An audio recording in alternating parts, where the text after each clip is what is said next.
Шинжлэх ухаан тань мэдхийн од мөндөр сувг танд хүрч байна. Урлаг судлаач Амина болон төгөлдөр хуурч хөгжим судлаач С од гэрэл бит хоёр та бүхэндээ сонгодог урлаг подкаст нэвтрүүлгийг хүрэхэд бэлэн боллоо. Нэвтрүүлэг маань танд YouTube-ийн од мөндөр сувг, NTV телевиз болон од мөндөр радио 83.3 107 хос долгионоор хүрч байна. Нэвтрүүлгийн хамтран ажиллагчаар чанарыг танд авчирна. Хүүхэд бидний ирээдүйн уурайтай Lenus Smith хувьцаат компани 5 тухайн дээд Тансаг Вилла Casa da Vinci хотхон ажиллаж байна. Өдрийн мэнд. Casa da Vinci шүү. Оо, яг за манай од гэрэл маань болохоор өөрөө Италид боловсрал эзэмшсэн. Энэ талаар маш сайн мэдж байгаа бах. Зөв дуудлагыг нь бас мэдж байгаа. Тэгэхээр Casa da Vinci юм байна тийм үү? Нөгөө эсийн хоёр талд их шиг байх юм бол Z-ээр унш. Тэгэхээр Casa болж байгаа юм чи хоёр А-тай гоёс хоёр талтай. Тийм байх тий. Оо, за баярлалаа хэвээр мэдмээр юм байна шүү. За өнөөдрийн бидний ярих сэдв маань болохоор бүр хаа байсан эртний Ромын бүгд найрамдах улсын түүхээс эхэлж байгаа тийм. Манай эртний өмнөх 71 онд нэг аимшигтай үйл явдал болсон нь цогцсны цуваа тийм. Загалмай дээр цовдлуулсан. Ер нь загалмай гэдэг чинь ер нь Ромын эзэнт гүрнээс өмнөх ромчуудын цаазын хэрэгсэл шүү дээ тийм. Тэгэхээр загалмай дээр цовдлуулсан 6,000 хүний тийм цуваа бол явсан байгаа. Тэр бол Ромын одоо бүгд найрамдах улсын хувьд 73-аас 71 онд болсон аимшигтай бослогын одоо боолчууд болсныг дарсан нэг тийм амар үйл явдал болсон байгаа юм л. Тэгэхээр тэр хон ер нь их сурвалжуудад бичснээр 3 хоногийн туршид л тэгж цовдлж шийтгсэн тэр хүмүүсийг ингэж нэг газраас нөгөөрөө ингэж авч явж исэн гэж. Тэгэхээр мэдээж бид нар та бүхэн маань мэдж байгаа байх Спартак хэмээх түүхэн дүр. Энэ түүхэн дүр урлагт хэрхэн мөнхөрсөн талаар өнөөдөр бид нар ярилцсанаа. Өнөөдрийн сэдв маань месчин боолыг тайзнаа цовдлсон нь буюу Спартак бүжгэн жүжигийн тухай. За Спартак маань болохоор ер нь бол өөрөө түүхэн хүн. Гэхдээ 19-р зуунаас эхлээд маш алдартай болсон. Ер нь энэ месчин боолуудын бослогын удирдагч байсан. Тэгвэл 19-р зуунаас ахуулаад ер нь энэ дүр маань маш олон зохиолуудад гарч ирээд тэгэнгүүтээ Армен хөгжмийн зохиолч Арам Хачатурян судалж Спартак бүжгэн жүжигийг тойрвснаар дэлхийд маш алдартай болсон байгаа тийм. Тэгээ нэр одоо Спартак гэдэг яг бүтэн зохиолоор нь бид нар мэдгүй байж олон ч гэсэн тийм. Хачатуряны урдны одоо Гаяны бүжгэн жүжигийн сэлэмт бүжиг болохоор аргагүй тийм. Дарадата гэдэг л тийм. Айгуу цогцлогтой юм. Сэлэмт бүжигийнх нь дуугаар ирэхгүй хөгжмөр ирэхгүй санаж байгаах. Арам Хачатурян маань 1903 оны 6 дугаар сарын 6-нд Гүржийн Тбилиси гэдэг хотын ойролцоох нутагт бол төрсөн. Тэгээд ер нь Арам Хачатуряны хувьд бол бага наснаасаа Кавказын олон үндэстнүүдийн хөгжим бүжгийн аялагын тунд өссөн. Тэгээд өөрөө болохоор энэ талаар их дурсаж ирсэн билээ. Одоо хуучин Тбилиси бол байнгын хүл хөдөлгөөнтэй хөгжмөлөг хот. Төвийн ойролцоох гудмаар алхахад л хөгжмийн уур амьсгал дуусан орно. Би ардын хөгжмийн баялаг ахуй, ард түмний амьдрал, тэдний баяр ёслол, зан үйл, уй гашуу баяр баясгалан, ардын дуучид, хөгжимчдийн тоглосон Армени, Азербайджан, Гүржийн гоёмсог аялагууны уур амьсгалд өссөн гэд өөрөө хэлж дээ. Тэгэхээр надад болохоор яг Арам Хачатуряны онцлог нь од гэрэл маань хөгжим судлаачийн хувьд санал нийлхүү мэдэхгүй байна. Ямар ч гэсэн би сонсохоор нэг тийм ардын аялалгүйг те яг юм тулах цэгээ болгоод гисэн хэрнээ тэрийг юм сонгодог школтой те хослуулж энэ хослыг ер нь энэ бас хэцүү хослол шүү дээ ер нь л те энэ чинь шал хоёр өөр одоо за төвшин гэж ярих нь хайшин гэдэг юм шиг өөр ертөнцийн хоёр хөгжмийн ингээд дунд зөв зохицлыг олно гэдэг хэцүү байдаг баг. Тэгэхээр би урд нь сонсч ирсэн ер нь Арам Хачатурянд бол нэлээд дуртай тэгээд хөгжмөөс нь болохоор тэр нь л их гол онцлог нь санагддаг юм. Яг нөгөө нэг арменууд чи ер нь их үнсэрхэг их тийм юник арт түмэн гэдэг штеп тий. Тэгээд Хачатуряныг харахаар өөрөө Армендаа бол бас яг удаан хугацаар амьдраагүй тий. Яг Арменд тэгж айлчлах гэж л очиж исэн үг гэхээс биш тий. Тэгсэн хэрнээ юм маш үнсэрхэг тэгээд бүр зохиол бүтээлээр энийгээ тий би бол армен болвол тий дэлхийд ийм үндэстэн байдгийн шүү гэдэг хөгжмөр ингээд тунхаглаж чадсан хүн гэхэр маш сонирхолтой байгаа байхгүй юу. Тэгээд мэдээж одоо яг өрнийн сонгодог урлаг гэж яриа штэ тий. Европ төвтэй энэ сонгодог хөгжмийн систем дотор армен ардын энэ аялгуудыг хөгжмийг зөвхөн одоо тэр аялгау, ардын аялгауг ашиглахаас гадна тэр гармон, мод, тэр хэв маягуудыг ингэж маш ухаалгаар шингээж өгсөн. Тэрнүүгээрээ ер нь бол зөвлөлт холбоот улсын тухайн үед чинь тэг яг ач төрөний цаг үе бол яг зөвлөлт холбоот улсын түүхтэй салшгүй холбоотой. Зөвлөлт холбоот улсад тэрүүгээр маш хүнлэгдэжсэн байгаа байхгүй. Ерөөсөө л оюутан цагаас ихсүүлээд яг тэр дууралт маш гой баялаг байна. Тэ энэ тийм дорны уур амьсгал бас мэдрэгдэж байна. Тэ тэгэхээр яг нөгөө өөрийн хувь хүнээсээ илүү яг ерөөс үндэсний баатар байгаа байхгүй. Нэр зөвлөлт холбоот улсын яг нөгөө соёлын бодлого модлогыг уншаад үзэнгүүт яг тийм ардын юм маш их дэмждэг байсан юм байна. Бүр тэрэнд тусгай юм бодлого боловсруулсан хуйлтайгаа юутайгаа тэгэхээр нөгөө яг юм ардын хөгжим орж ирэх бас таатай соёлын бодлого бол явагдчихсэн тий. Тэгээд агч Турианы хувьд бол өөрөө бага наснаасаа хөгжимд маш их дуртай, сургуулийнхаа сүмдээ төгөлдөр хуур, бүрээ, туба гэж бас тоглолдог. Түб юм тий. Туба гэдэг нөгөө одоо асар том бүрээ гэсэн үг. Амар том твш тоглолдог. Ийм том тогоо шиг том юутай одоо нөгөө дугуй цагирган тэгээд ингэж твш тоглолдог. Амар бүдүүн бүү гэж дуурдаг. Тэр түб.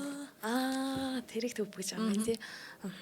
Тэгсэн чинь стил нөгөө манай урлагийнхны л зам мөрөөр эцэг их нь болохоор ерөөсө хүлэн зөвшөөрдөггүй.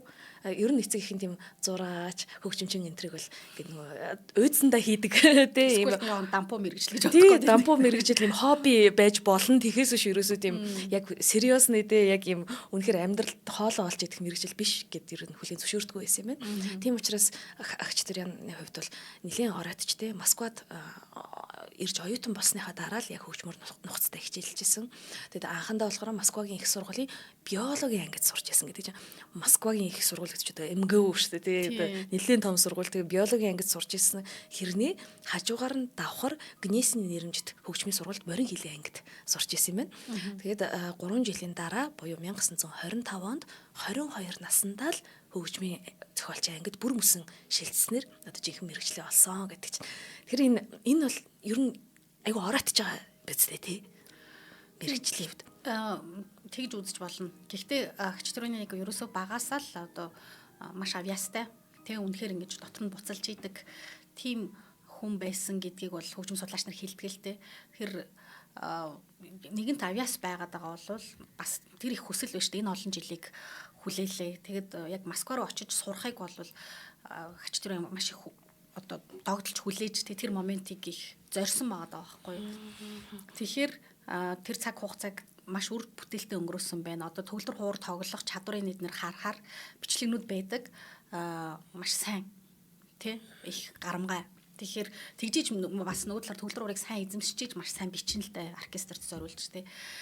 Тэгэхээр тэр хугацааг бас нэг тийм үр дүнгөө ч гэдэг юм уу тий айгүй орой эхлээд жоохон зарим нэг юм дутуу бол санагддаггүй. Агч Турианы одоо боловсрсон байдал болоод хөгжмийг харахаар.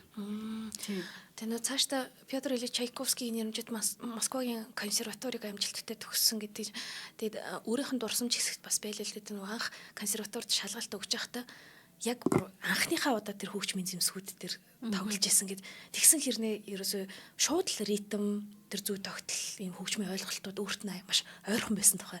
Тэгэхээр энэ яг төрцөн авьяас баг тий. Төрцөө. Дээрээс ер нь хөгжмийн зохиолч гэдэг авьяаснаас гадна хоёул нь ярьжсэн маш их тооцоолол тий тэр онлайн мэдлэг мэдээж маш өргөн байх хэвээр. Тэгээ тэр болгоныг зохицуулна гэсэн чинь ер нь бол их толгойн ажил байхгүй. Толгой дотор маш боловсруулалт хийх ёстой. Тэ тэр бүх зөв зохицлуудыг яаж зөвөр хүсснээр илэрхийлэх үү гэдэг бол маш толгойн ажил. Тэгэхээр толгой бол маш сайн ажилдаг. Тэ тэрийг бүр хүсэж исэн биз дээ. Тэр тийшээ зорж исэн. Тэгэхээр тэрийг ингээд шууд натуралаар хүлээж авч яах гэхээр толгой нь үшээ бэлтгэгдсэн. Тэ байсан болов уу гэж санагдаж байна. За ингээд Спартак гэдэг яг бүжиг жүжиг болохоор бичгээр төлөвлөж байгаагаа хамгийн анх дэлхийн 2 дугаар дайн бүр яг 4 1941 онд бол ийм сонинд бол нийтлэл гаргаж хэлж исэн юм байна. Тэр ер нь яг уг бүтээл дээр ажиллаад эхэлж байгаа. Тэгэд ийм түүхэн баатарлаг тийм мэдрэмжийг өгөх тийм үзүүлбэр гэж төсөөлж байгаагаа биччихсэн юм байна. Тэр ер нь эртний түүхийн хувьд бол ач Турианы хувьд Спартак бол хамгийн агуу дүр. Тэ заавал үзэгчдэд толиулах ёстой дүр. Тэгээд ер нь энэ дүрийн талаар ингээл анхнаас нь ингээл судлаад лсэн. Тэнгүүд мэдээж эн чинь дэлхийн 2 дугаар дайны дүрмжсэн эн чинь ямар хэцүү сэтгэл зүйн хувьд үе үлээ гэтэл дайны хэцүү үед бол маш тохиромжтой тийм. Үнэхээр яг баатарлагаар л баатарлаг тэр эх оронч сэтгэлгээгээр л өөрсдийнх нь улс орн руу дайрж байгаа энэ аимшигт фашизмыг бол давж ясан байгаа шүү дээ. Шостаковичийн хувьд ч гэсэн тий. Ингээл өөрийнхөө симфоник бичил тэр болгонд чинь нэр ингээд ер нь бол айгүй сэтгэл зүйн хувьд маш юм гүнзгий хүчийг олгох тийм сэдв хэрэгтэй байсан юм л да. Тэр үед болохоор нэг өвлгөр домгийн сэдвтэй хөнгөн юм жүжигүүд байсныг нь ерөнхийдөө тэд нар бол аргагүй ихэнд сэтгэл зүйн хувьд ингээд аажмаар шахагдаад ийм түүхэн баатарлаг юм урлагийн үндэс бол гол санаа бол ингэж урлагийн түүхэнд гарч ирж байсан. Гэхдээ либретогийн хувьд болохоор анхны ажил нь 1933 оноос аль хэдийн эхэлчихсэн байсан гэдэг чинь. Зохиолч Волков либретор дээр нь ажиллаж исэн юм байна. Тэгмэд Волков болохоор энэ бүжгэн жүжигийг тайзнаа тавихыг одоо удаан хугацаанд маш их мөрөөдөжсэн тийм зураач Федоровский болон бүжиг дэглэж Моисеев нарын зөвлөгөөг авч энэ либретог бол бичиж ажиллаж исэн. Тэгмэд энэ либретор дээр ажиллахдаа энэ маш судалгаатай түүхэн үйл явдал ярих гэдэг нь. Тэгмэд эртний грек ромын төвчдийн баримтсалт байгаа юм. Ялангуяа Плутархийн намтар түүх, Ювеналийн хошин шог зохиол, Фридландрын Ромын өдөр тутмын амьдралын дүр зургууд нийтлэл, зөвлөлтийн түүхч Мишулины Спартакийн бослого гэдэг. Тэгэд мэдээж яг ийм уран сайхны зүйлээ оруулахтаа болохоор Месчин боолуудын тулааны дүрслэлийг нь бол Жованьолигийн алдарт Спартак роман болон Оливьегийн Спартак гэдэг түүхэн он дарааллын бичвэрээс авсан юм байна. Энэ Жованьолигийн Спартакч Монголд нь орчуулагдсан шүү дээ. Харин их зузаан том ном байдаг гэсэн. Тийм их гойч орчуулга байлээ. Тийм ер нь гадуур байгаа хаа Жованьолигийн. Тэгээ нөө роман учраас те айгу юм сэтгэл хөндсөн тэр мөчүүдийг те бичсэн тийм гоё ном байлээ. Уянгийн хайлал ихтэй гэж сонссон. Би бол уншиж байгаагүй болохоор сураг сонсох нэ гэдэг шиг. Тийм өстой яг уянгийн хайлалд хэрэг үнэхээр дуртай бол бас уншаад үзэхэд гоё роман. Тэгээд гэхдээ яг нөгөө Моисеевийн зүгээс яг хэдэн хувьтай юуг нь бичсэн тэр нь бол нэг юм тодорхой байдаггүй юм байна л да. Зөвхөн яг либретон дуусаад бол за Волков бол яг аль бие усных нь зохиолч гээд. Тэгээд Волковын зохиолын тухай үедээ ингэж бичигдчихсэн юм байна. Бүжгэн жүжигийн зохиомжийг Спартакийн тухай эмгэнэлт жүжиг, удирдагч хэрхэн мандаж эрсдэж буй тухай өгүүлэлэг, оюун ухаан, хүсэл зориг, агуу үзэл санаанд цаг үеийнхээ хязгаарлалтыг даван туулж буй баатарын түүхээр төсөөсөн. Энэ түүх нь дарлагчдын эсрэг дарлагдсан анги ард түмний тэмцлийн мөнхийн бэлэгдэл болсон. Тэр яг тухайн цаг үеийн тэгээ коммунист үзэлтэй бол энэ бол таарж байгаа байхгүй тий. Оросууд ч өөрсдөө саяхан 1917 онд буцалгаа гаргаад одоо дарлагдахгүй гэд тийм шинэ үзэл бодол гаргаад ирчихсэн байгаа. Тэгвэл чи 1933 он гэхэр чи юухан байх вэ энэ хооронд тий. Тэр нь яг тэр зөвлөлтийн үеийн улс төрийн үзэл бодолтой бол таарж байгаа учраас тухайн үеийн одоо шалгах газар комиссууд те их театрын захиргаа болохоор хач Туряныг энэ жүжигэн дээр ажиллахыг ураад яг энэ жүжиг тавих зөвшөөрлийг нь бол олгосон. Гэхдээ харамсалтай нь яг шууд бол яваагүй те тавигдаагүй. Тий. Тэгээд энэ цаг үе чинь бас их ярвигтай. Анх бол зөвшөөрлийг нь олгосон хэрнээ дараад нь эн чинь 48 онд яг ингээд биш хач Турян бол 50 онд энэ балетн дээр ажиллаж эхэлсэн. Тэгэхэд зөвшөөрөөгүй болохгүй сэдвийн хувьд болохгүй тий. Нөгөө талаар хач Туряныг бас нөгөө ардын дайсан гэд 48 онд зарлалсан байсан. Тэгэхээр энүүгээр одоо нэгсэндээ хилмигдэж гин гэсэн үг шүү дээ. Яг тэр хитрхийг формалист элитар хөгжим бичдэг гэдгээр одоо ялангуяа Шостакович, Прокофьев, хач Турян гурав бол энүүгээр хилмигдсэн. Тэгээд энийг бол одоо хач Турян биш Шостакович бол маш сайн даван тулсан байгаа байхгүй юу. Хач Турян бол жоохон нэрвэгдээд одоо сэтгэл санаагаар унаад хэсэг хугацаанд зохиол бүтээл бичихгүй байжгаад одоо өөрийнх нь хувьд бас сэргэн мандалт те өөрийгөө ялан дийлж байгаа үзэл бодлын хувьд те тэр цаг үетэй яг давхцсан. Тэгээ бичиж эхэлж итэл болохгүй гэсэн. Яг тухайн үеийн одоо нөгөө хөгжмийн зохиолчдын холбоо тэг яг намын нөгөө үзэл сурталын кадртай хамтарч ажилладаг тэр нь болохоор болохгүй гэсэн байхгүй юу. Яг тухайн үеийн хөгжмийн зохиолчдын холбоог даргалж исэн Хренев билүү тийм хүн үндсэндээ бол уг нь бол хиний найз. Хачтрооны уг нь найз. Гэхдээ энэ бол нөө цаана яг Сталинтай шууд хамааралтай, Сталины удирдлагаар явж байсан учраас. Тэгээд санаагаар унаад найзтай хэлсэн баа. Ингээд би уг нь энийг удаан боловсруулад ингээд оргилж исэн. Тэгтэл намайг бичүүлэхгүй гэж байна гэдгсэн чинь тэгвэл чи юг мэдхүү Марксийн хамгийн дуртай баатар хин бэ гэж охин нь асуухад Маркс Спартак гэж хариулсан байдаг. Чи энийг хреневт хэлээд үзгээд. Тэгээд энийг хэлээд яг тэр бичсэн хэсгийг үзүүлсэн юм байна номноос нь барьж очиод. Тэгээд энэ одоо коммунист үзэл сурталыг бичиж тунхагласан гол хүн нь онлыг нь бичсэн гол хүн нь Спартакийг өөрийнхөө баатар гэж бодож байгаа бол яагаад тавьж болохгүй гэж хүлээн зөвшөөрсөн байна. Гайхалтай ямар сонирхолтой юм бэ. Нэр үнэхээр яг зөвлөлтийн үеийн иймэрхүү түүхүүдийг сонсоод байнгут одоо манай өвөө бас нэг түүх байдаг байхгүй юу? Нөгөө би зохиолч ахын нэрийг мартчихлаа. Өвөөгөр номныхоо чимэглэл зургийг зурулсан чинь өвөө болохоор нөгөө нэг будын шишний суйртай, бэлэгдэлтэй загас зураад өгсөн. Тэгсэн чинь нөгөө нэг намцгаас ерөөсөө зөвшөөрдөггүй тэр номыг хэвлэгдэхийг ийм шашны зурагтай байна гэдэг. Тэгсэн чинь өвөө үг зааж өгсөн гэдэг. Тийм орсуудын барьж идэх дуртай загас гэж. Яг тэр шиг энд нэг юм аргалах юм байж болдог байсан байгаа даа. Тэг хичнээн ийм цензур өндөртэй юм шиг хэрнээ тий. Ер нь зөвлөлтийн үеийн номыг уншихаар чи яг тэгдэг штеп. Эхний нэг абзацт нь баахан Маркс, Энгельс ярьж агаад араас нь яг үндэ тэрнтэйгээ зөрчилдөөр үзэл бодлоо бичигдсэн байдаг тийм л юм болсон юм байна л та. Тэгэхээр бас их адал явдал туулж иж энэ балет бүтсэн байгаа байхгүй юу? Тийм байна те бүтггүй жиж бас болох байсан биз дээ тий. Хэрвээ тэгээ буугаад өгсөн бол яг тэргүү хачтрын сэтгэл санааны хувьд хэцүү байсан.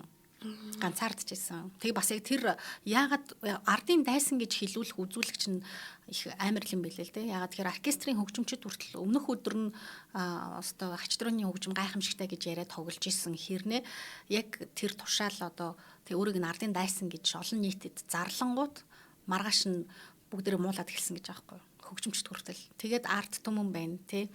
Тэгэхээр одооны нөгөө бид нар одоо сошиал амар бүлгэд үлдэг үлээ тий. Өчигдөр нь магтчихсан аа маргааш нь шууд муулж исэн. Тэрийг яг бие дээр арьсан дээр амсаж исэн л хүн байгаа юм л та. Арт түмэн гэж үеийн үед л бид хэд нэг өөрийн толгойгүй юм шиг л явах юм да тий бүх цаг үед нэр. Тэгвэл ач түрийн бас өөрөө өмөрч одоо хэлж исэн юм шиг байгаа өөрийнх нь бичсэн үгнээс уншихад зарим хүмүүс намайг энэ сэдвийг сонгосонд гайхаж эртний түүх рүү орлоо гэж шүүмжилсэн. Гэхдээ Спартак болон эртний Ромд болсон боолын бослохын сэдв нь одоо үед асар их ач холбогдолтой нийгэмд гүн гүнзгий нөлөөлөх юм шиг санагдаж байна. Хүн төрлөختний түүхийн эхэн үед эргчлөө тусгаар тогтнолынхаа төлөө даргалагчдынхаа эсрэг зоригтойгоор боссон хүмүүсийн нэрийг дэлхийн ард түмэн мэдэж санаж авах шаардлагатай гэд хэлсэн байгаа тийм. Тэгтээ Хачатуряны хувьд бол яг л 1950 онд энэ Спартак бүжгэн жүжигээ хийхээс өмнө Итали руу аялсан юм байна. Тийм. Ер нь ямар ч хөгжмийн зохиолч энийг яг ингээд үнсээр нь судлахыг хүснэ л дээ. Тийм. Тэгэнгүүт яг Италид чинь тэр гол Колизей тий Апигийн зам тэгээ гол месчин боолуудынх нь тэр тулаан өрнжсэн очиод үзэхэд ямар ч байлаа тий. Хоёр нь яг тэр чигтээ байж байгаа юм шиг тий. Тэр яг би Колизей дээр очиж үзэж байхад бол яг л тэр нүдний өмнө тэр месчин боолын тулаан болж байгаа юм шиг христийн шатнуудыг цаазалж байгаа юм шиг ингээл бүх юм яг ингээд цаанаасаа нэг түүхэн уур амьсгал ингээд амар мэдрэгддэг тий. Яалтчгүй Колизей бол онцгой газар. Хүнд бүр яг тэр оршууг мэдрүүлдэг тий. Тэгээ нөгөө талаар бид нар ч одоо ингээд кино миноноос өчнөө үзсээр хагаад тий тэрийг бол яг очиж үзэхээр бас маш их ойлголттой байгаа байхгүй юу. Түрүү бас Спартакийн зохиолын талаар ярьж байгаа шүү дээ. Хачатурян ямар өөр зохиолуудаас ингэж их сурвалжаа болгож авсан гэд. Бидний хувьд болохоор би болохоор ч одоо нэг Спартак гэдэг цуврал үзсэн. Яг балетын өмнө үздсэн байсан л та. Гэхдээ тэр цуврал эднэр чинь биднэрт маш ойртуулчихж байгаа байхгүй. Тэгэхээр одоо ингээд бид нар балетын ярьж байгаа боловч ихэнх хүмүүст бол Спартак хэрэг кинон төсөөлөгдөн магадгүй. Тэ? Одоо орчин үед ингээд цувралаар гарцсан тэр нь алдартай байгаа учраас. Тийм тий. Тийм шүү би хамаагүй илүү их мэдээлэлтэй болж байгаа шүү дээ тий. Тэгээ нөө Колизей театрын байрлахаас нэг өчүүхэн хилтерхий унтсан байсан юм байна л да. Тэгвэл тэрийг нь манай Хачатурян халаасанд аваад айгу тий нууцаар аваад нандинаа хадгалсан гэдэг ч яг тэгэж бол болохгүй шүү нөгөө гэртээ битээ давтаж дураач хийгэрэй гэдэг шиг. Тэр хэрвээ тэр чинь нөгөө сэргийн завсарлаг дах зүйл учраас тэгэж бол болохгүй. Гэхдээ бид нар бол Спартакийг биднэрт бичгийн төлөө тий бүтээхийн төлөө нэг удаа арамч тэр яг уучлаа да гэдэг. За ингээд хамтран ажиллагч хэдэлээ зарлаа. За энэ удаагийн хамтран ажиллагчаар чанарыг танд авчирна. Хүүхэд бидний ирээдүй Bigutan Kids ураатай Lenus Med хувьцат компани маань ажиллаж байна. За энэ л хүүхдийн витамин юм байлээ. 15 төрлийн эрдэс витамин агуулсан мультивитамин. Тэгээ зөвхөн мультивитамин биш мөн ашигтай бактеритай им цог юм байлээ. Тэгээд хүүхдийн дархлаа болон өсөлтийг дэмждэг, бодисын солилцоог дэмждэг, тархины үйл ажиллагааг дэмждэг. Тэгээд мэдээж ашигтай бактери байгаа учраас хоол боловсруулах эрхтэн системийн үйл ажиллагааг нь тэнцвэржүүлдэг тийм. Ер нь энэ ашигтай бактерийг бол бид нар хүүхд том хөнгөл уугаад сурчих хэрэгтэй юм шиг санагддаг тийм. Маш олон зүйлийг заавал өвдсөн хойно нэмчлээд авах биш ашигтай бактери төрүүлээд авчвал. За тэгээд хайрцаг дотроо 14 ширхэг саше буюу нунтаг хэлбэртэй учраас 1-3 насны хүүхэд өдөрт нэг уутыг 4 болон түүнээс дээш насны хүүхэд 1-2 утыг ус болон тарганд найруулад ууж хэрглэж болно. Тэгэхээр хүүхэд ч бас янз янзын амт голоод байдаг бол тарганд нь найруулад хэрглэж болох юм байна шүү. Хаяг байршлын хувьд бол health point болон бүх эмийн сангуудаар худалдаалагдж байгаа мультивитамин ашигтай бактери байна. Холбогдох утас 8003 5191 9934 17 уучлаарай 9934 97 17 8003 5191 9934 97 17. За Facebook хаяг нь Alkaloid Mongolia гэд Facebook пэйж байгаа юм байна шүү. За Lenus Med компанид маш их баярлалаа. За баярлалаа. Халаасалсан гэж бодохоор гой санагддаг. Коллеж. Тий. Айгу санаа хөчлөө гэхгүй. Тэгтээ болохгүй л дээ юм чинь мэдээж урлагийн бүтээл талаасаа ч эртний тий том байгууламж гэдэг утгаараа. Би нөө Ромоос болохоор юу авчирч байсан нэ? Боргоцоо, том боргоцоонууд онцон байдаг шүү дээ. Тэрийг авчирч байсан. Тэгэхээр манайхан боргоцоо авчирч болно. За ингээд бүжин жүжигний хөгжмийг бичих ажил маань 3 жил хагасын турш үргэлжлээд эцсийн ното 1954 оны 2 дугаар сарын эхээр бичихтэй маэстро маань сая хэлсэнтэй 50 настай байсан. Тэгээд ер нь амьдралын хувьд одоо өөрийн гэсэн хайртай ажилтай, өөрийн замаараа явсан, 2 гэрэлтийг үтсэн, охин хүү 2-тай. За тэгээ сая нөгөө ардын дайсан гэж эсэргүүний гэж хэлүүлээд тэгээд маш олон тийм уналт босолтыг л үтсэн ер нь их гоё нас баг. Тий. Тэгээд яг энэ хувь хүнийх нь өөрийнх нь тэр өөрийгөө ялан дийлж байгаа энэ процессд яг бас Спартак балет давхцсан учраас сүүлд нь хөгжим судлаачид ялангуяа одоо нөгөө анхны Спартакт тоглож исэн тэргүүн тухайн үеийн тэргүүн гоцлооч эрэгтэй балетчин хэлсэн байгаа байхгүй. Спартакийн дүр бол одоо зүгээр те ингийн нэг баатар одоо Ромын үеийн те боолын дүр гэхээсээ илүү хөгжмөөс нь яалтчгүй баатар байхын тулд эхлээд хувь хүн өөрийгөө ялан дийлцэн тий хүнд өөрт нь маш их асуудлууд байгаа. Тэрийгэ нэгдүгээрт ялан дийлцэн тэр хүчийг мэдрээд дараад нь бусад асуудлуудыг өөрийнх нь эрхэн бусдын болоод эрхэн зөрчигдөж байгаа тэр зүйлийн төлөө тэмцэж чадах тэр хүчийг хөгжмөс нь мэдэрдэгэ гэж хэлсэн байдаг. Тэгэхээр энэ бол яг үндсэн тэр баатрын тодорхойлтыг маш гоёор илэрхийлсэн болов уу гэж бод. Ялангуяа тэр гол дүрдэнд бүжгэлсэн бүжгийн жүжигчин хүн тэгж хэлхийг сонсох надад их сайхан санагдсан. Тэгвэл манай нөгөө их хааны хэлжсэн үгчгсэн огтлцчихж шүү дээ. Нэрэл өөрөө эхлээд сэтгэл доторхоо бүх юма шийдчихэж цаашдын тэмцлийг өрнүүлнэ зү тий. Балет маэстрийн хувьд бол тухайн зөвлөлтийн цаг үеийн хамгийн өвөрмөц балет маэструудын нэг гэж тооцогдчихсэн. Фокины уламжлалыг дагагч нэрт мастер Якобсон найруулсан. Якобсон бол анхандаа бүр энэ балетыг маш их шүүмжилжсэн байна. Тэгэл либретогоос нь эхлээд хит сунжирсан хөгжмийн хэсэгтэй байна. Тэ гэл ер нь бүхэл зөвлөлт нь айгүй дургүй байсан юм байлээ. Тэгээд ач түрянч болохоор өөрөө ингээ зохиол бичсэн байгаад тахт чинь нөгөө шин зохиол бичээд байгаа гот бүжиг дэглэгч нь нэмэр гот энэ хоёр чинь бүр өстө бөө юм болж исэн юм билээ. Тэгээд яг хотын төв нөгөө Невский өргөн чөлөө гээд тэгээс чинь Сан Петербургийн хамгийн том өргөн чөлөө тэнд бүр маргаан дигдээгээд нудраг зөрүүлээд цагдаа дуудахаас өөр аргагүй болоод. Тэгээд яг театрын хуулиар бол бүжиг дэглэгч бол яг бүжиглэл шийдэн шүү дээ. Эцсийн шийдвэрийг нь гаргадаг. Тэгэхээр нөгөө шинэлэг тавилтанд зарим өөрчлөлт оруулж бол Якобс нь бол чадсан байгаа юм. 1956 оны 12 сарын 27-нд Ленинградын Кировын нэрэмжит тойр балетын театр, одоогийнхоор бол Мариинский театр та анх удаа тоглосон. Ингээд ер нь тухайн үед балетын тайзнаа бол драмын жүжигийн зарчмууд ноёрхож исэн. Тэгвэл Якобс нь болохоор маш өөрмөс тэр зарчмуудаас нь салаад сонирхолтой нь одоо юм уран баримлаас тэр хөдөлгөөнүүдийг авсан гэдэг чинь.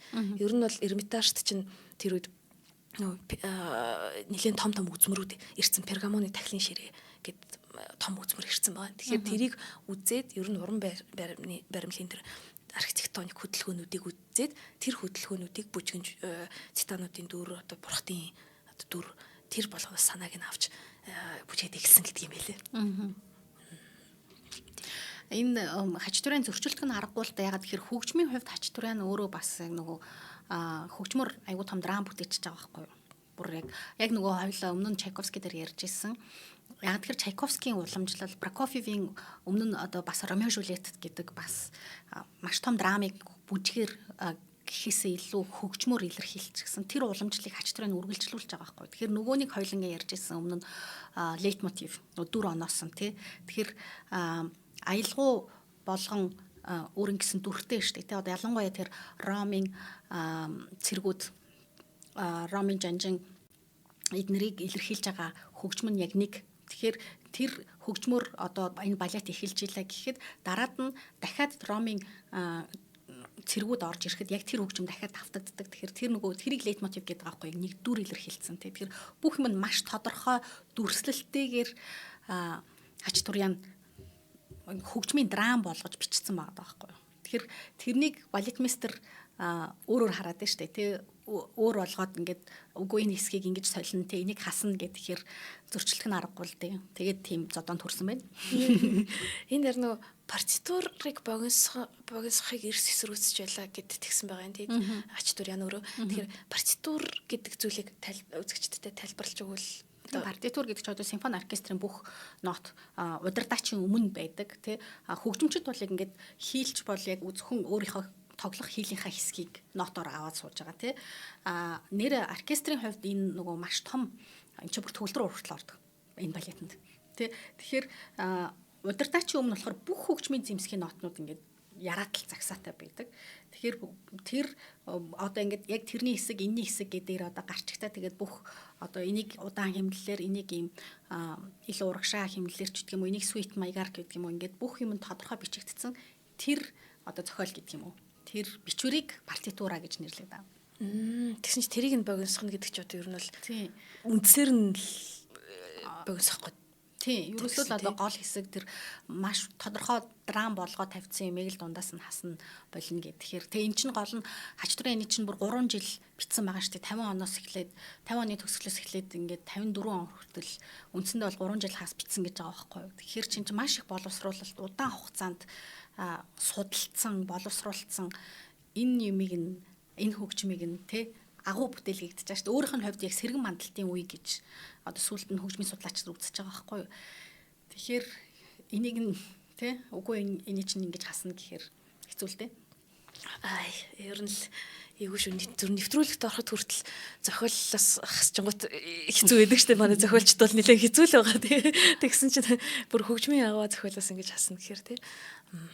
За тэгээ хач турьяаны балетын одоо зарим хөгжмийг бол ер нь үзэгчд бол нэлээд сонсцсон байсан байгаа. Урд нь симфони концертууд дээр хөвчлэн тоглогддог. Ялангуяа нөө сэлэмт бүжиг чинь ерөөсө концертуудад их тоглогдоод эхэлсэн байхгүй. Яг тэр чинь нэг 3 минутын чөлөө хөгжим байгаа шүү дээ. Богинохон тэгээ концертанд маш гоё сүрлэг, маш их хүмүүс таалагддаг учраас тэрүүгээр их олонд таарсан байсан.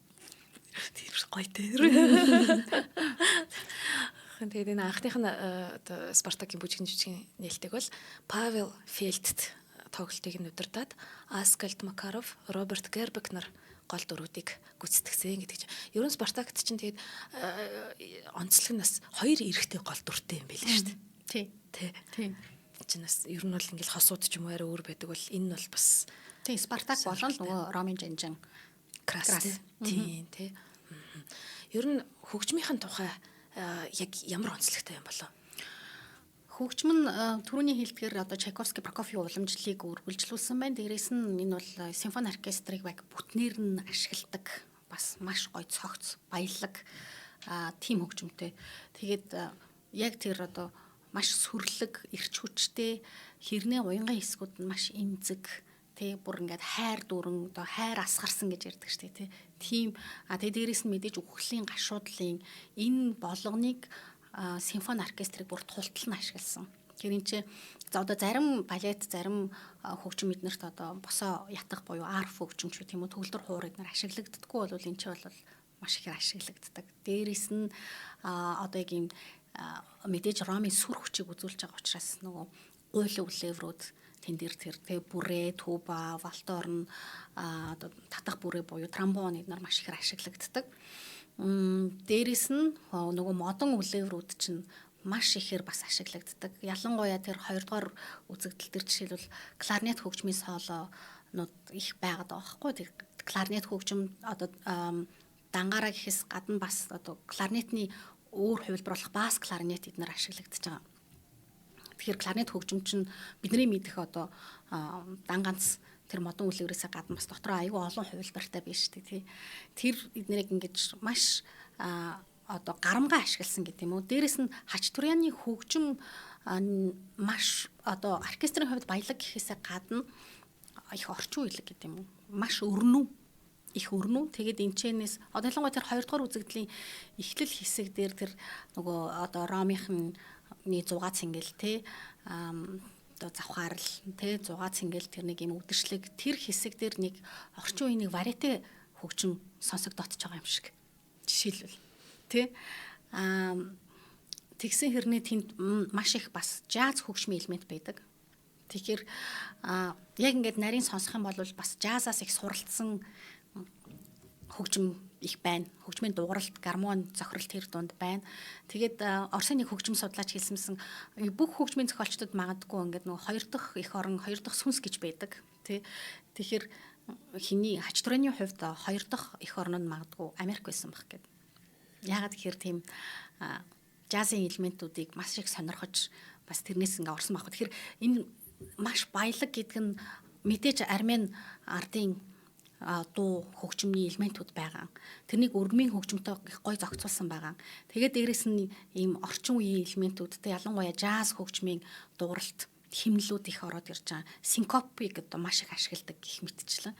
Тэгэхээр ийм одоо ийм олон юмны холимгийг яаж ингэж гоё бүтээж тэ энэ хөгжмөөр ингэж илэрхийлж чадваа гэдэгт л нөгөө суу бэлэг нь оршиж байгаа байхгүй юу?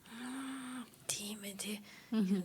Зөвхөн ч нэг тэр нэг юм зөвүүн одоо гэж хэлэх гээд байгаа байхгүй орчин үеиг хэрний зөвүүн тэгэд ингээд их өрнүүн байгаад байдаг. Энэ хач туряан дээр энэ бас нэг яг тэр социализмын цаг үедээ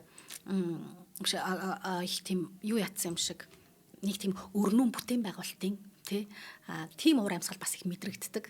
Ер нь хач туряаны хөгжмөөс маш эрчтэй тийм өрнүүн байгаад байдаг. Тэр нь ягаад ч надад нэг тийм одоо яг социализмын үеийн тэр нэг юм бүтээн байгуулалтын нэг юм одоо нөгөө 5 жилийн гавшгаач өдр гэдэг шиг цаавал тэрнийг ингэж биелүүлж давуулан биелүүлэх хэрэгтэй энэ гэдэг шиг. Тийм бас уур амьсгал мэдрэгддэг.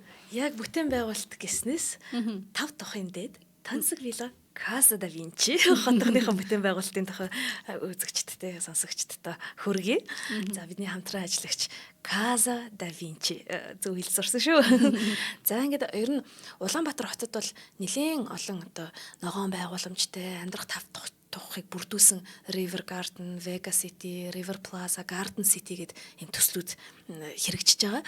Тэгэхээр энэ бүх төслүүдийг хэрэгжүүлсэн NCD Group-ийн дараагийн бүтээн байгуулалт нь бол энэ Casa da Vinci төсөл юм байна. Тэгээд нэрээ яг ингээд чанараар шууд харагдаж байгаа тийм River Garden гэдэг ч юм уу Garden City энтрээс бол бид нар аль хэдийн сайн мэдж байгаа. Тэгэхээр энэ Casa da Vinci гэдэг хотх нь болохоор 2020 оноос хэрэгжиж байгаа төсөл юм байна. Тэгээд өндөр зэрэглэлийн хаус болон villa, кондо сууцнаас бүрдэх хотгоныхоо голдоо нийтийн эзэмшлийн амрах хэсэгтэй, нууртай, ногоон байгууламжтай тийм нэгдсэн төлөвлөлттэй хотго юм байна. Хаус хэсэгт нь болохоор 2026 онд ийм бүрэн хэмжээгээр ашиглалтанд ороод дуусах юм байна. Тэр үүний зэрэгцээ вилла, кондо төрлийн тийм сууцуудыг танилцуулж байгаа юм байна. За кондо, виллагийн айл бүрийн зочны өрөө урагшаа байгаль толдох хар утастай. 3-аас 6.2 м хүртэлх өндөр таацтай 4-5 давхар сууц бөгөөд хамгийн гол нь Casa da Vinci-гийн төслийн үндсэн концепцийг нь алдагдуулахгүй буюу хаус хотхны зэрэглэлийг хിവэр хадгалж давхартаа зөвхөн 2 айлтай нэг байрлахад 4-9 айлтай байхаар төлөвлөгдсөн. Тийм учраас нөгөө айгу хүн амын ягтршил нь хамгийн бага түвшинд байлгахаар маш амар тайван амьдрах тэр боломжийг нь хангаж өгч байгаа юм байна. Ер нь 260 м2 нэг давхрын дуплекс вилла гэж байгаа. Энэ дуплекс вилла гаднаа хувийн эдэлбэр газартай, цэлгэр саруул террастай, 6.2 м өндөр таацтай ямар гоё юм бэ? 4-5 давхрын айлууд нь цэлгэр том тийм террастай гэдгээр их онцлог юм байна. Тэгээд энэхүү сууцны загварын байр маш гоё төлөвлөлттэй тул өөрийн биеэр зочилж хурж ирж үзхийг бол урьж байна. Цоошин төлөвлөлттэй дизайн бүхий кондо вилла сууцны 1-р ээлж нь ашиглалтанд ороод нүүж ороход бэлэн болчихсон байгаа юм шүү. 2026 оны 3-р сараас эхлээд 2-3-р ээлжүүднээс шат дараатаагаар ашиглалтанд ороод явах юм байна.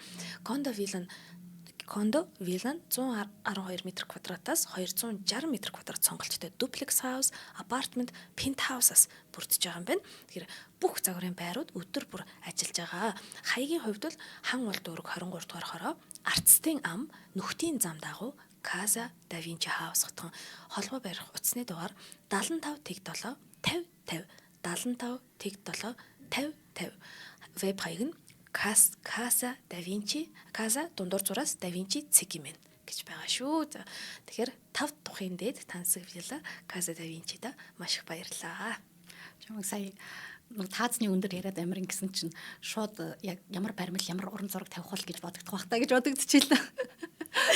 Би ч бүрстэ өндөр таацны бүр нэг юм өвчтэй хүн байхгүй юу? Ямар ч байр ингээд ёстой л нэрээ намхан таац айгүй хэцүү байдаг. Үнэхээр ингэж өндөр чинь гой сүрлэгтэй. Тэг яг хүн болгоно мэрэгжлийн өвчин гэдэг шиг би бас нөгөө өндөр таад мацрахыг ингээ акустик бодоо авчдаг байхгүй юу. Эсвэл бол орон сууцны байранд бол нөгөө лифтнүүд ингээд хараа авчдаг. Энэ лифтэн төгөлдрөөр багтах юм байна, багтахгүй юм байна. Яг тэр төгөлдрөөр зүүн гэдэг чинь маш том асуудал шүү дээ, тий. Тэгэхээр би бас энэ тентхийн байранд орохороо тийм мэрэгжлийн өвчин хөдөлнө гэж. Нэр Спартакус чинь нөгөө Ice Age мөслөгийн үеийн хүүхэлдэйн киноны 2-3 дугаар ангиудад ашиглагдсан байт юм байна. Харин тэгж сонссон би тэгтээ жишээлбэл тэр хүүхэлдэг үзээгүй болохоор одоо мэдэхгүй байгаа даа л да. Гэхдээ ер нь бол Disney хүүхэлтэй тий нүүд эднэр нэлээд бишээ Disney хүүхэлтэй гэж ер нь орчин үед одоо жишээл Harry Potter шүү дээ тий. Harry Potter чинь тэр гол айди Harry Potter-ыг өчмөрчтэй айгу Prokofiev-аас авсан байдаг жишээл. Ой харин тийм ээ тий. Айгу танил сонсогдоод байдаг байхгүй. Prokofiev сонсогдоод байгаа байхгүй цаана нь. Харин тэгээд энэ гэхдээ гоё л доо тий ингэж орчин үедээ ингэж шигтгэж өгч ийна гэдэг бол тий. Нөгөө сайн үний нэрийг мянга худалдаж иднэ гэдэг чинь шүү дээ. Тийм шүү. Бүжгийн хувьд бол Ромын үеийн сандаалын гуталтай нөгөө уламжлалт балетын понте гэж шахаа байдаг тийм өмсгөл байхгүй сул нүмерг өмсөж бүжиглсэн болохоор эхлээд хүн болгоныг цочирдуулсан гэдэг. Ер нь бол сонгодог зүй тогтлыг ус эвдэж штэ тухайн үед тодорхой хэмжээгээр. Энэ бол яг нэг бүжиг дэглэчийн өөрийнх нь нэг нот явж гин тийм. За ингээд 1956 онд анх тайзнаа тавигдсан энэ бүжгийн жүжиг эхлээд 1976 онд дараа нь 85 онд тэгээд 2010 онд Маринскийн тайзнаа сэргийн тавьсан юм байна. Яг тун удахгүй бас юу яах энэ 7 хоногт чинь манай Дойр бүжгийн эрдмийн театрт 4-р сарын 4-5-ны өдрүүдэд тоглогдсон тий. Тэгэхээр Спартак бүжгийн жүжиг дэлхийн тайзнаа тоглогдсны 70 жилийн энэ жил тохиож байгаа юм байна. Тэгэхээр Монголд бол улсын Дойр бүжгийн эрдмийн тайзнаа анх 1984 оны 5-р сарын 5-ны өдөр 2 бүлэг 9 үзэгдэлтэйгээр балетмейстер улсын гавьяа зүтгэлтэн төрийн шагналт хөтөлмөрийн Батар Жанин Даггуй дэглэлтээр ардын зураач Гунгаас бүхийн тайз засал төрийн шагналт ардын жүжигчид удирдаач чулуун удирдснаар тоглож исэн юм байна. Тухайн үед О Ганбаатар, О Батцайхан, Д Батхүрэл, С Отхон ям, Ч Инх амглан, Ю Оюун, Ж цэцгээ, Х гэрэл чимэг энэ эрдэнэ цэцэгнэр гол дүрийг бүтээж исэн юм байна. Яг л бидний дандаа сонссон гоё уран бүтээлчдийн маань нэрс явж байна. Батцайхан балетчны дээр яг Спартакийн дүртэй гоё зураг нь байдаг шүү дээ, түүхэн зураг. Бидний үеийн харамсалтай нь Батцайхан балетчныг үзэж одоо тий амьдаар нь үзэж чадаагүй. Тэгтээ домгийн их сонсч илаа. Тэгэхээр Батцайхан гон талаар яг энэ Спартак балеттай холбоотой тэр хүний амьдрал уран бүтээлийн талаар бас тусдаа дугаар орох хаа.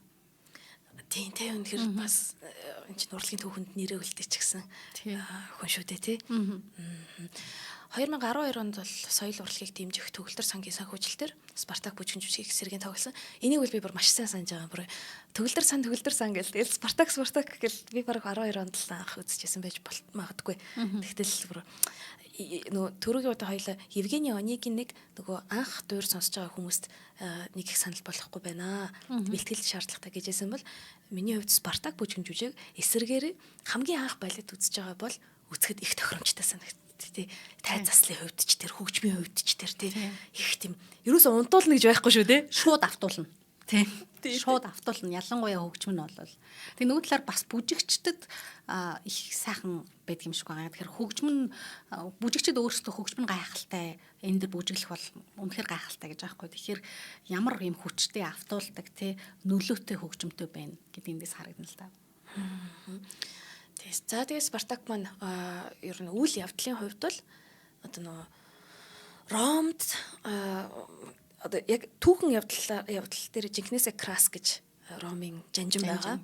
Энэ бол боолчуудын бослогыг, месчин боолчуудын бослогыг дарсан тий. Тэгтээ тэр месчин бооллуудын энэ бол анхны бослого биш, 3 дахь бослого тий. Тэгэхээр энэ тэгмүүд үйл явдал нь болохоор Ромд олон түмэн аян дайнаас ялт байгуулад буцаад ирж байгаа красыг ингээ баяртайгаар өгтөж авж байгаагаар эхлээд за тэгээд тэнгууд тэрэнд нь юм хүлчгсэн юм боолууд донд Спартак, Фригия, Гармоди нар байгаа юм тий. Тэгээд красыг болохоор өгтөж байгаа хүмүүсийн донд болохоор Эгина гэд бие үнэлэгч эмэгтэй байгаа тий. Тэгэл тэр Эгинагийн хэсгийн бүжиг эднэр бас хөгжим эднэр гайхалтай тий. Яг л юм фэме фатале муу эмэгтэй хүний төр байж чаддаг тий. Яг юм шуламлаг юм гарч ирдэг юм өргөтж байгаа тий. Тэр бол хөгжмөр гайхалтай илэрхийлэгдсэн мэт. Энэ дээр бас кларинет хөгжим, флейт хөгжмийн хослол эднэр бүр гайхалтай илэрхийлэгдсэн байдаг шүү. Нэр үнэхээр энэ дөрүүд нь тий. Тэгвэл Фригиагаас болохоор ямар тийм нэг юм уян зөөлөн эмзэг тий нэг тийм шимширсэн тий маш их хайртай яг тийм хөгжим илэрхийлэгддэг эсэргээрээ тий.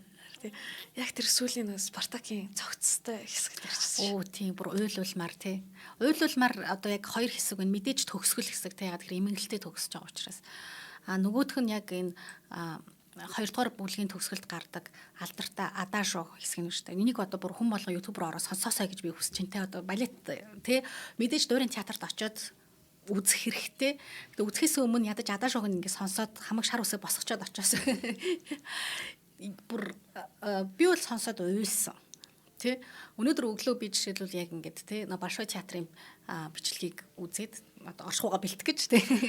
Тэгж яхад бүр үнэхээр нулимс гарсан. Ягаад гэвэл эндээс яг чин үнэнч хайр те бүр тэр хайр асгасан тэр илэрхийллүүд байгаа байхгүй. Би тэр бүр тусна авч нөгөө оркестрийн балеткүүгээр оркестрт ангаараа тоглосон бичлэг үзчихэд сэтгэлдлүүдийг харж исэн чинь бүр маш олон хүн жинхэнэ хайр сэтгэл гэдгийг илэрхийл гэвэл яг энэ хөгжмөр илэрхийлэх байх. Эсвэл ийм хөгжим хүн төрөлхтөнд байгаа учраас хүн төрөлхтөнд одоо нөгөө найдвар байгаа. Тэр гэсэн тийм бүр айгүй хүчтэй гой сэтгэлдлүүд их байсан. Тэгэхээр аргагүй яг ингэж санагдахаар тэгэхээр яг энэ балетийн 2 дугаар хэсгийн төгсгөлд Спартак Фригия хоёрын одоо хоссолж байгаа энэ уянгалаг эмгэнэлтэй гэмээр яг тэр хагацах гээд байгаа шүү дээ тий. Энэ хэсгийг төгсөрлж байгаа адажо гэдэг хөгжмийг одоо Спартак адажо гэж хайхад болно. Заавал сонсороо гэж Хүсмээр байна. Тий. Маш их баярлалаа нэр үнэхэр нурууны шар ус тэр хөгшмийг бодоход бол босч байна шүү.